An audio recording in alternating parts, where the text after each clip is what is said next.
Isang magandang araw sa ating lahat. So ngayon ay mag-aaral tayo ng musika. Pero bago ang lahat, pakiclick muna ang subscribe and like button.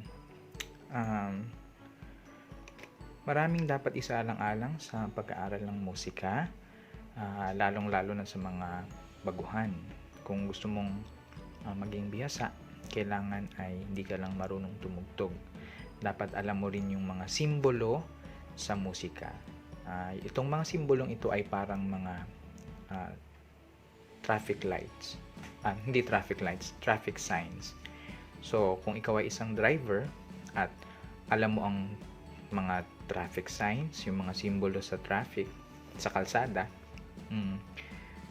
ikaw ay marahil ay hindi maaksidente o makakapunta ka sa iyong destinasyon. So, balit, kung hindi mo alam ang mga simbolo or signs sa kalsada, maaaring mahuli ka ng pulis or maaksidente ka. So, ganun din sa musika. Napakahalagang malaman ang mga simbolo at ito ang gagabay sa iyo para matugtog mo ng maayos ang mga kanta na nais mong tugtugin. So, simulan na natin. Ngayon ang ating pag-aaralan ay tungkol sa staff. Yan. Staff. So, ano nga ba ang staff? Yan. Ang staff ay binubuo ng 5 guhit.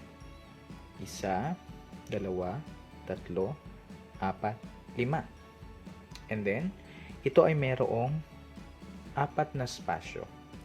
1, 2, 3, 4. Take note, kailangan mong tandaan na bawat guhit at bawat espasyo sa loob ng staff na ito ay merong katumbas na mga nota. Okay? So, hindi lang sila bastang nangyari dyan. Meron silang dahilan. May purpose. At ang staff, dito inilalagay o dito sinusulat yung mga nota ng mga composer o ng mga kompositor. Dito nila isinusulat yung mga notes. Okay? So, next naman, ang kailangan nating malaman ay ang clef. So, tandaan nyo ang staff. Ang staff, meron siyang 5 lines. 1, 2, 3, 4, 5. At meron siyang 4 na spaces or espasyo. 1, 2, 3, 4. Yan. At ang staff, ito yung nilalagyan ng mga nota. Dito dinodrawing yung mga nota. Okay? So, next naman, ang pag-aaralan natin ay tapos na tayo sa staff. So, kailangan yung tandaan yung mga terms, yung mga words na ating pinag-aaralan kasi importante ito. Susunod naman ay ang clef. Yan. So, ano naman ang clef? So, ang clef, ito ay ginagamit para malaman natin kung ano-ano yung mga notang naka-assign sa bawat lines and spaces. Anyway, tandaan nyo yung clef. So, meron tayong 2 uri ng clef. So, una, ito. Yan. Familiar ba kayo dyan? Yan. Ang tawag dyan ay treble clef. Okay, tandaan nyo. Treble. Sulat ko na lang.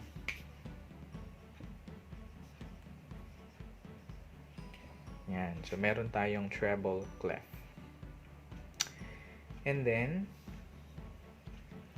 pangalawa naman, ating susunod na clef ay tenderiren. Yan. Tandaan nyo yung hitsura niya. Yan. Ang tawag naman dito ay bass clef or bass clef. Yan. So, meron tayong treble clef at meron naman tayong bass clef. Yan. or bass clef kung tawagin. Anyway, kung saan mo gusto o kung anong uri ng English ang nais mo, pwede. Okay. So, unahin muna natin ang treble clef.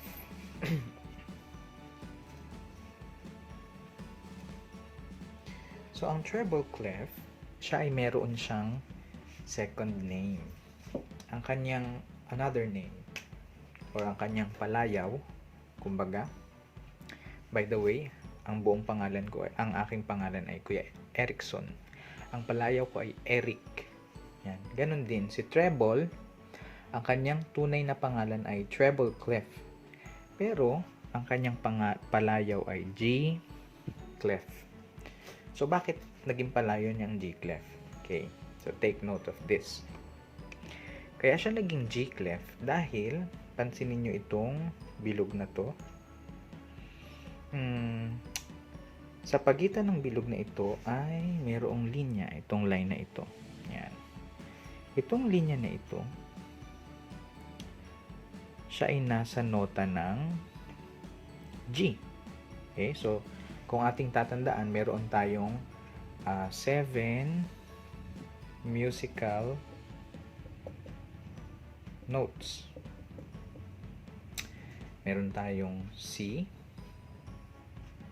D, E, F, G, A, and B.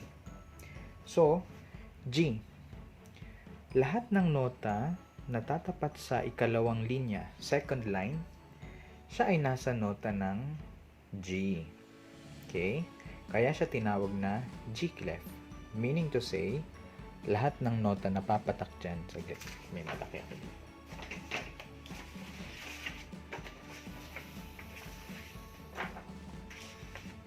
Yan.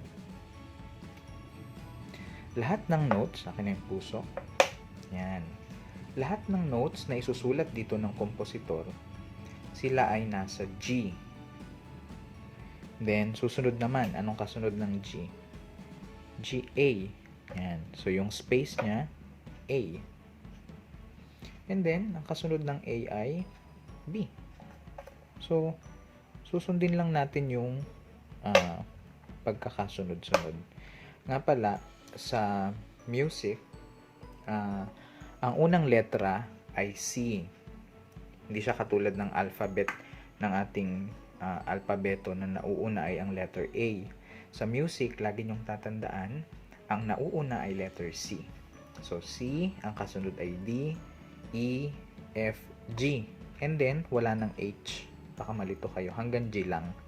And then, ang susunod ng G ay A and B.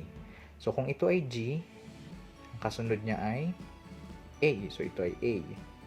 And then, B. Lahat ng nasa space na ito ay A. Lahat ng nasa line na ito ay B. And then, sunod-sunodin lang natin. Anong kasunod ng B? Babalik ka na sa C. Anyway, dito, pataas yan ng pataas. C, D. Okay? So, dire-diretso lang. Paulit-ulit lang siya. So, B, ang kasunod ng B ay C. Lalagyan natin C. And then, ang kasunod nito ay D. And then, ang kasunod nito ay E. And then, ang kasunod nito ay F. So, ang pinakahuling line, pinakataas na line, F. Tandaan nyo. Ngayon, meron pa yan. Ang kasunod niya ay G. So, may G dito at meron ding G doon. So, ang position nila hindi nababago. Lagi nyo tatandaan. Ngayon, ang kasunod ng G ay A. Ang problema natin, pag nilagay mo na dyan, hindi mo na siya ma-identify. So, kailangan natin ng indicators or indicator. Ano yung palatandaan natin para malaman natin na siya ay A? Yan, lalagyan natin ng guhit na maliit. Yan. Ang tawag sa guhit na yan ay ledger line. So, kung marami siya, sunod-sunod, A, then susundan pa natin, B, and then another ledger line. C. Yan. So, ang ledger line, ito ang magsosolve ng iyong problem kapag lumampas na yung mga nota sa original staff. Okay? So, yun. And then, sunod naman natin ay so tatandaan nyo, ang pangalan nito ay, nakalimutan, pangalan niya ay treble clef. And then, ang kanyang palayaw ay G clef. Dahil, ito ang tatandaan nyo, yung line sa gitna ng bilog na yan, siya ay G. Okay? Yan. Next, punta naman tayo sa next clef natin. Ang ating susunod na clef ay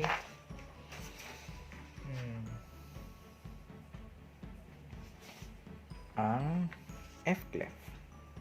Yan. So, kaiba sa G clef, kanina, dito, nandito ang G. Pero, sa F clef, iba siya. So, huwag tayong malilito. Pag nakita natin ang simbolong ito, siya ay simbolo ng F clef. Kaya huwag tayong malilito. Okay, bakit siya F? Tatandaan nyo to. Itong dalawang bilog, sa pagitan niya ay mayroong line. Yan. Ang line na yan, siya ay nasa F. Okay? So, ang line na ito ay letter F. Yan. Sa ating musical alphabet. Ngayon, kung yan ay letter F, ang susunod niyang nota ay G. And then, ang kanyang pinakahuling nota ay F, G, A. So, ito ay A. So, sa F clef, ang kanyang last line ay A. So, lagi niyong tatandaan ang simbolong ito sa F clef. And then, try natin pababa. So, A, G, F, and then, sa baba ng F, E. And then, sa baba ng E, D. And then, sa baba ng D, C. Yan. So, kung papansin ninyo, kanina, nandito yung G sa treble clef. And then, A ang kasunod niya. Pero sa F clef, hindi. Ito yung C. And then, D, C, D, E, F, G, A. Okay? Yan. So, medyo nakakalito siya. Pero, kung pag-aaralan mo siyang mabuti at uulit-ulitin mo, maintindihan mo rin siya. Okay? Ngayon naman, para maalis sa atin yung dilemma, meron ako inihanda dito. Burahin muna natin.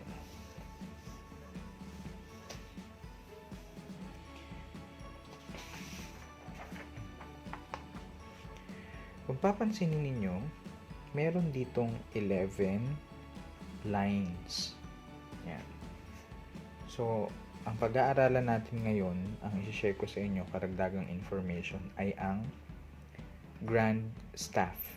So, ang grand staff, siya ay binubuo ng 11 guhit or 11 lines and then 10 spaces. Ngayon, meron diyang magic. Meron magic. Kapag tinanggal natin itong ika-6 na guhit, 1, 2, 3, 4, 5, 6, itong line na ito. Pag tinanggal natin ang ika-6 na guhit, ganito ang mangyayari. Yan. So, makakabuo tayo ng dalawang staff. 1, 2, 3, 4, 5. And then, another 5. 1, 2, 3, 4, 5. So, ano na mangyari ngayon dyan? Pag nilagyan natin sila ng clef, let's say, lagay natin sa ibabaw ang, wait lang ko na lang. Dito yung G G clef at dito naman yung F clef. Yan. Pansinin yung mabuti. Lalabas na yung guhit na tinanggal natin dito, siya ay magiging C, or yung tinatawag natin na middle C. Yan. Ngayon, kung ating susundan, ang nasa ibaba ng C, sulat ulit natin dito sa baba. C, D, E, F, G, A, B, and then, sunod niya ay C. Okay? Dito naman sa baba niya B.